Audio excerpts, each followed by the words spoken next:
ध्यानमूलं गुरुमूर्ति पूजामूलं गुरुपदं मंत्रमूलं गुरुवाक्यं मोक्षमूलं गुरुकृपा लक्ष्मीनाथसमारम्भां नाथयामुनिमध्यमाम् अस्मदाचार्यपर्यन्तां वन्दे गुरुपरम्पराम्। श्रीमन्नारायण नारायण नारायण भजमन्नारायण नारायण नारायण श्रीमन्नारायण नारायण नारायण। लक्ष्मी नारायण भगवान की जय। कार्तिक मास महात्मा की जय। आइए, अब तक हमने 7वें अध्याय का श्रवण किया था। अब हम आज की कथा जो है 8वें अध्याय की कथा प्रारंभ करते हैं, पठन पाठन करते हैं। तो कथा कुछ इस प्रकार से है कि राजा पृथु ने नारद जी से कार्तिक मास में स्नान करने से महत्व के संबंधित प्रश्न पूछा। तब नारद जी ने कहा कि हे राजन, एक बार मैंने श्री ब्रह्मा जी से इसी प्रकार का प्रश्न पूछा था। तब उन्होंने जो कुछ मुझे बताया वही मैं तुमसे बताता हूँ। ब्रह्मा जी ने कहा कि हे नारद, यह तुमने अत्युत्तम प्रश्न पूछा है। अब मैं तुम्हें एक कथा सुनाता हूँ जिसके श्रवण मात्र से ही पापों का शमन हो जाता है तथा कार्तिक मास में स्नान करने का महत्व भी स्पष्ट हो जाता है। एक समय पुण्य क्षेत्र नैमिषारण्य में शौनकादि ऋषियों ने सूत जी से पूछा था। सत्संग की बड़ी महिमा है। सत्संग से मन पवित्र होता है, पाप नष्ट होते हैं, ज्ञानियों को मुक्ति व संसारियों को भुक्ति संसार के भोगों की प्राप्ति होती है। जिस प्रकार गंगा पापों को धो डालती है, चंद्रमा तपो व्याधियों को हर लेता है तथा कल्प वृक्ष दरिद्रता को दूर करता है, उसी प्रकार पल भर के सत्संग से व्यक्ति के पाप नष्ट हो जाते हैं तथा दुख दूर हो जाते हैं। एक क्षण का सत्संग ही मुक्तिदाता है। फिर कार्तिक मास में सत्संग करने का फल तो अवर्णनीय है।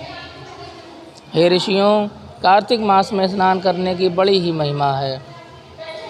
इस मास में स्त्री या पुरुष 2 घड़ी रात्रि शेष रहने पर शैया त्याग कर कुश तिल अक्षत पुष्प चंदन लेकर नदी के तथा सरोवर के तीर्थ संगम में स्नान करना चाहिए।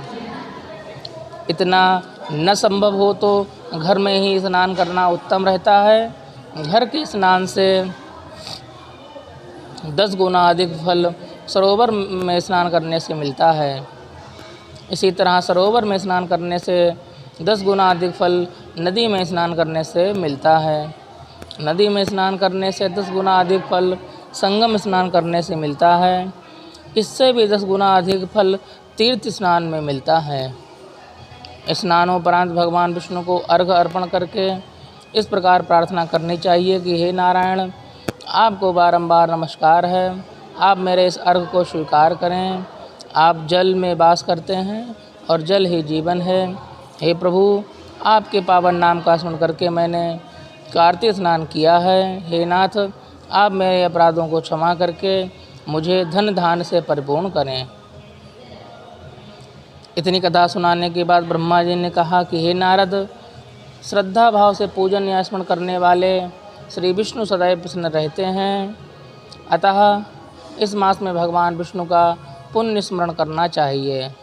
अब तुम कार्तिक मास में स्नान करने की विधि ध्यान से सुनो। कार्तिक स्नान करने वाले श्रद्धालु को नाभि तक जल में खड़े होकर स्नान करना चाहिए। स्नानोपरांत श्री विष्णु के किसी भी मंत्र का जाप करते हुए इनके निमित्त जलार्पण करके कृपा प्राप्ति की प्रार्थना करनी चाहिए। तत्पश्चात अंजलि में जल लेकर देवता ऋषि पितरों को जल अर्पित करें। फिर श्री राधा कृष्ण की आराधना कर विद्वान ब्राह्मण को सम्मानित करें। हे पुत्र, विद्वान ब्राह्मण के दाएं पैर में तीर्थ, मुख में वेद और अंगों में देवताओं का वास होता है। इसके बाद विष्णु को प्रिय तुलसी का पूजन अवश्य करना चाहिए। तीर्थराज प्रयाग में स्नान करने का जो फल मिलता है वही फल तुलसी पूजन करने से भी मिलता है। इस तरह काशी में भगवान विश्वनाथ का ध्यान धरकर प्राण त्यागने का जो फल प्राप्त होता है वही फल तुलसी पूजन का मिलता है। सूत जी ने कहा कि हे ऋषियों, तुलसी पूजन करते समय श्रद्धालु को इस प्रकार प्रार्थना करनी चाहिए कि हे हरिप्रिया, तुम भगवान विष्णु शालिग्राम को प्रिय व पापों का शमन करने वाली हो, मेरे इस पूजन को स्वीकार करो। इस प्रकार पूजन व प्रार्थना के पश्चात भगवान विष्णु से संबंधित लीला कथाओं का श्रवण करके कथावाचक का पूर्ण सम्मान करना चाहिए। जो कार्तिक स्नान, तुलसी पूजन, भगवान का पुण्य स्मरण करता है उसे अच्छे पुण्य फलों की प्राप्ति होती है। ऐसे व्यक्ति के सभी मनोरथ अवश्य ही पूर्ण होते हैं। इसी के साथ 8वें अध्याय की कथा का समापन होता है, यहीं विश्राम होता है। कल जो है 9वीं तिथि को हम 9वें अध्याय का श्रवण करेंगे। श्रीमन्नारायण नारायण नारायण, भजमन नारायण नारायण नारायण, श्रीमन्नारायण नारायण नारायण, भजमन नारायण नारायण नारायण।